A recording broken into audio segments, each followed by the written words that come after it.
Já está? Ok. Olá, bem-vindos a mais um vídeo, desta vez para estudar Bernardo Soares, ou seja, disciplina de português. E Bernardo Soares é um semi-heterónimo de Fernando Pessoa. Um semi-heterónimo é um personagem, é quase como um heterónimo também, mas que tem muitas coisas em comum com Fernando Pessoa, são quase que a mesma pessoa, mas divergem. Por exemplo, têm profissões diferentes durante o dia. No entanto, quando chega à casa depois do trabalho, Fernando Pessoa transforma-se em Bernardo Soares e escreve alguns textos que ele marcou como LD, Livro do Desassossego, e acabou por ser conhecido como o seu diário. Portanto, vamos notar algumas características de prosa lírica, mas também de um texto com natureza diarística e autobiográfico. Portanto, a primeira pessoa vai ser predominante. Em primeiro lugar, gostava de me focar na parte da percepção do real e da transfiguração poética do real. Ou seja, Bernardo Soares, este semi-heterónimo de Fernando Pessoa, é muito conhecido, muito notável por utilizar as suas sensações exteriores para ver o que está à sua volta, para refletir sobre o que está à sua volta e depois interioriza essas coisas. Por exemplo, num dos poemas que vamos ver a seguir é o Casaco de uma Mulher, e ele vai interiorizar isso de tal forma que vai começar a viver através do sonho. Ele vive imenso através do sonho e vai começar a ver mundos distantes em fábricas onde o casaco pode ter sido produzido, os operários que lá trabalhavam, as vidas desses operários. Portanto, como nós já sabemos, Fernando Pessoa e, portanto, Bernardo Soares será pelo mesmo caminho, pensa muito e interioriza muitas coisas. Ainda que Fernando Pessoa o descreva como a versão de mim, porém sem raciocínio e sem afetividade. Acaba por ter também raciocínio, mas lá está. Talvez não lhe doa tanto pensar como Fernando Pessoa... Fernando Pessoa ortónimo, era essa a palavra procurada. Estava a pensar em homónimos e cenas assim, tipo, tem muitos Os, então é. Depois, sobre o livro do Desassossego, é importante perceber, nós vamos analisar aqui dois textos que foram os que eu dei na aula, mas é importante perceber que, a vossa professora já vos deve ter dito, o livro é feito ao acaso, ou seja, é como se fosse um diário, mas cada uma das partes funciona por si própria, não precisamos de ler todas ou de lermos numa certa ordem para o perceber, até porque a ordem em que ele está agora é apenas a ordem em que as pessoas que encontraram a arca decidiram colocá-lo. Portanto, o livro está livre para interpretação na ordem que quisermos e não é muito relevante. Existe também, ao acaso desta parte da transfiguração poética do real, que vai ser a primeira que vamos falar, a influência de Cesário Verde, se lembrarem do ano passado. Ele também deambula pela cidade, também é um observador acidental, ele vê a mulher criada a levar os legumes e a levar as frutas e começa a pensar no que é que aquilo pode ser, a transformar aquilo em coisas que não têm nada a ver. Bernardo Soares é da mesma forma, mas de uma forma mais intelectual, ou seja, ele vai ver as fábricas e tudo mais. E este livro vamos começar por estudar, então, Eu Nunca Fiz Não Sonhar, para podermos explorar ambas a transfiguração poética do real e a viagem pelo sonho e a vivência pelo sonho que ele tem. Eu nunca fiz não sonhar. Tem sido esse, e esse apenas, o sentido da minha vida. Nunca tive outra preocupação verdadeira senão a minha vida interior. As maiores dores da minha vida esbatem-se quando, abrindo a janela para a rua do meu sonho, esqueço a vista no seu movimento. Explicando assim de forma muito breve, ele sonha porque é uma forma de se afastar da realidade. E a realidade dói, portanto, ao sonhar fica tudo fixe e as dores esbatem-se. Porém, vamos agora ver à frente que isto também tem o seu downside, também acaba por magoar. Tenho um mundo de amigos dentro de mim, com vidas próprias, reais, definidas e imperfeitas. Alguns passam dificuldades, outros têm uma vida boémia, pitoresca e humilde. Há outros que são caixeiros viajantes. Outros moram em aldeias e vilas lá para as fronteiras de um Portugal dentro de mim. Etc, etc, etc. Não há saudades mais dolorosas do que as das coisas que nunca foram. O que eu sinto quando penso no passado que tive no tempo real, quando choro sobre o cadáver da vida da minha infância ida, isso mesmo não atinge o fervor doloroso e trêmulo com que choro sobre não serem reais as figuras humildes dos meus sonhos. As próprias figuras secundárias de que me recordo de ter visto só uma vez, que por acaso, na minha pseudo-vida, ao virar uma esquina da minha visionação, etc., não importa. O que é que isto significa? Ele tem mais saudades, ele chora mais, ele dói mais, as saudades que ele tem de quem nunca viu, de quem ele apenas imaginou e sonhou na sua vida, dos seus amigos imaginários que só existem aqui, do que das coisas na vida real. Vimos que Fernando Pessoa, ortónimo, tem toda esta mania de se agarrar ao passado, de querer voltar à infância porque na infância foi feliz. Bernardo Soares agarra-se ao sonho. Mas tal como a infância, o sonho é inatingível. E portanto, ele ainda lhe dói mais isto do que a própria infância. E temos ainda outro tipo de viagens oníricas e de processo e de transfiguração poética do real, que é quando ele vê quadros. Ou seja, ele primeiro tem estes sonhos que são inteiramente dele e que ele faz tudo na sua cabeça. Mas depois temos quando ele vê obras de arte, quadros, fotografias, em que tem paisagens ou momentos da história, e ele fica a pensar, tipo, a sonhar sobre isso. Ou seja, é um sonho mais direcionado. E esses ainda lhe dói mais porque, para além de não serem, tipo, alcançáveis, não são inteiramente dele, ou seja, ele não pode fazer o que quer com eles, e ele sabe que aquilo ali até é mais possível que os seus sonhos, mas ainda assim inalcançável. Portanto, de alguma forma dói-lhe mais. E podemos ver que lhe dói mais porque ele diz: certos quadros passaram a realidade dentro de mim. E depois, a impossibilidade que me torturava era de outra ordem de angústia. Portanto, de facto, isto dói-lhe ainda mais que os seus próprios sonhos, que doem ainda mais que a própria infância. Portanto, vemos que ele é um homem que sofre bastante por causa do sonho, mas também vemos que existem umas certas janelas oníricas, ou seja, onírico vem de sonho. As janelas oníricas são uma janela, um portal que nós olhamos para ela e conseguimos ver atrás do sonho. Neste caso, ele vê um quadro e começa a sonhar. Ele vê uma pessoa na rua, no autocarro, e ele começa a sonhar sobre o casaco, sobre como é que o casaco foi feito. Portanto, sempre que vimos que ele está a pegar em alguma coisa e a trazê-la para o mundo interior, podemos dizer que estamos presentes da transfiguração poética do real e de uma viagem onírica através de uma janela onírica. Agora, passando mais para o imaginário urbano, vamos ver o poema Tudo é Absurdo. E, basicamente, este poema, ele está num carro elétrico, ele diz-nos aqui que está num carro elétrico e está a pensar nas pessoas. Este empenha a vida em ganhar dinheiro que guarda, este não tem filhos, aquele empenha o esforço em ganhar fama, etc, etc. Está a pensar nas pessoas em quão inútil é toda a vida em sociedade, quão inútil é todo o mundo real. Por isso é que ele prefere o sonho. E depois ele diz: vou num carro elétrico e estou reparando lentamente, conforme é o meu costume, em todos os pormenores das pessoas que vão adiante de mim. Para mim, os pormenores são coisas, vozes, frases, etc. E portanto, ele é o típico deambulador, tal como Alberto Queiro. Alberto Queiro não. Tal como Cesário Verde, desculpem.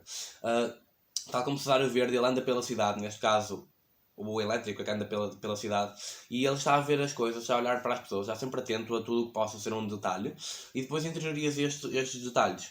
Por exemplo, ele fala no vestido da rapariga que vai à sua frente, e começa a decompor o vestido no estofo, nos cozidos, nos tecidos, etc. Começa a ver todas as partes que o compõem. A seda com que se bordou e o trabalho que houve de o bordar. E imediatamente, como num livro de economia política, desdobram-se diante de mim as fábricas e os trabalhos. A fábrica onde faz o tecido, a fábrica onde faz o retroço, etc.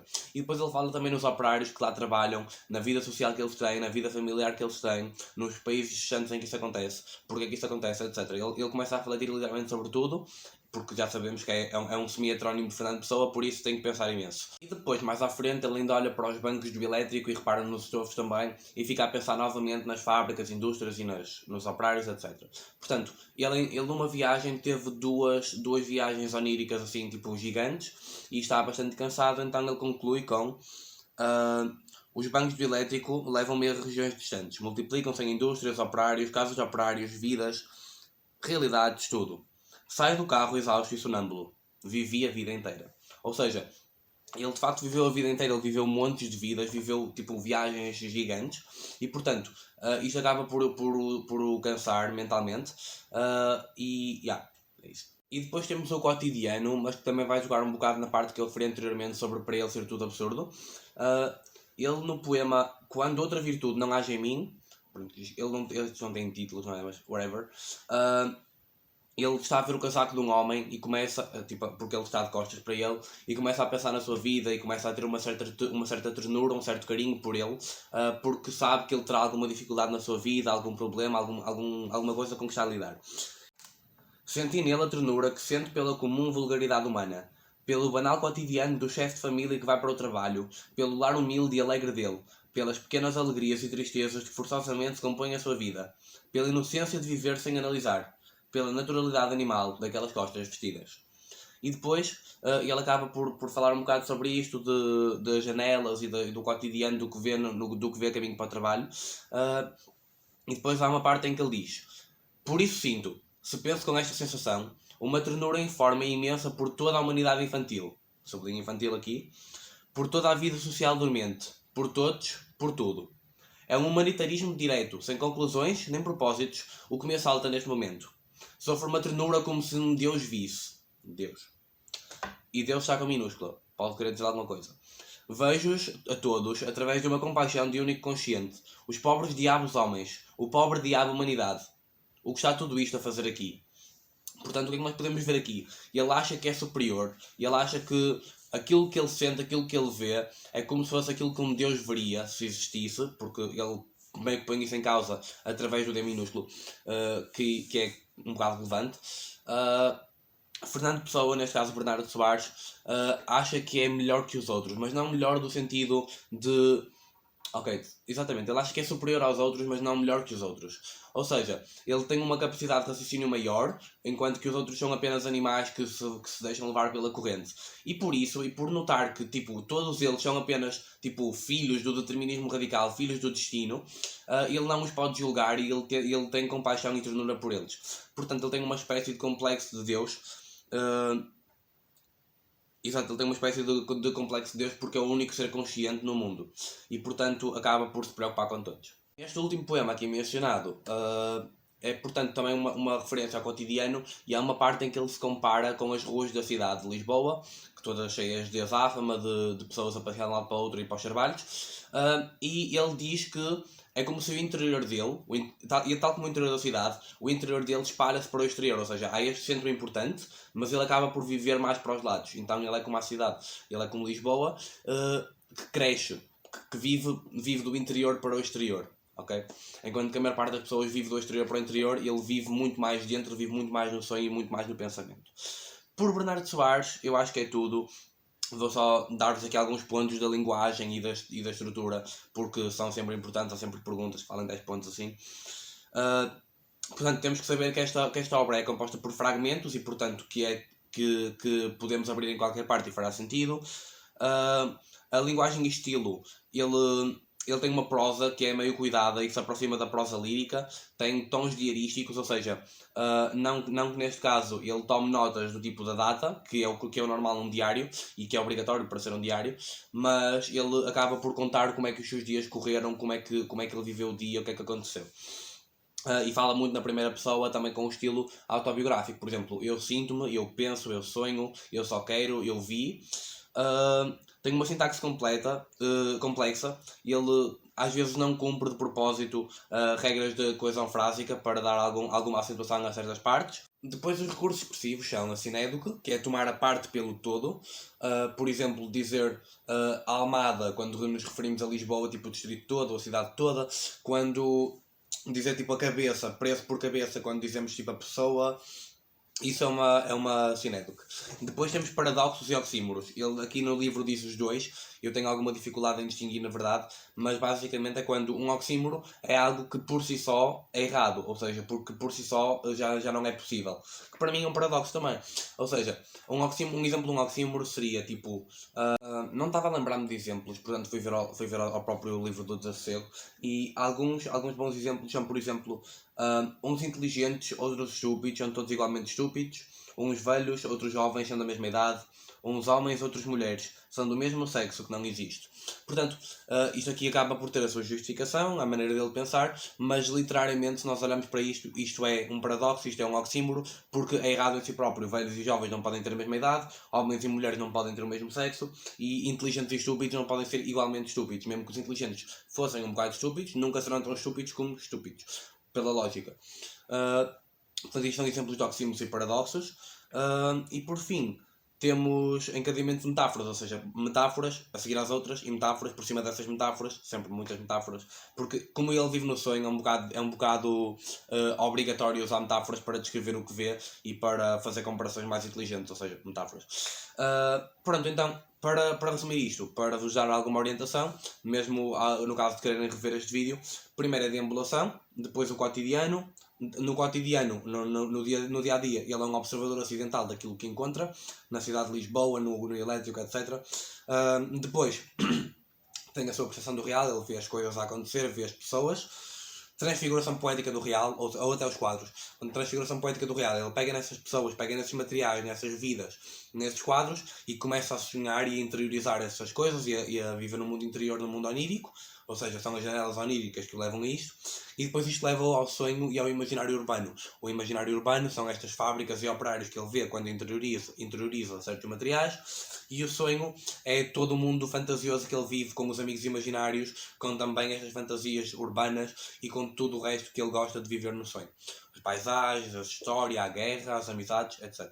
Portanto, Bernardo Soares é isto e voltamos depois para o próximo vídeo com a mensagem de Fernando Pessoa, que ainda apenas deu um início nas aulas. Portanto, quando tiver os apontamentos todos, haverá vídeo sobre isso também. Obrigado.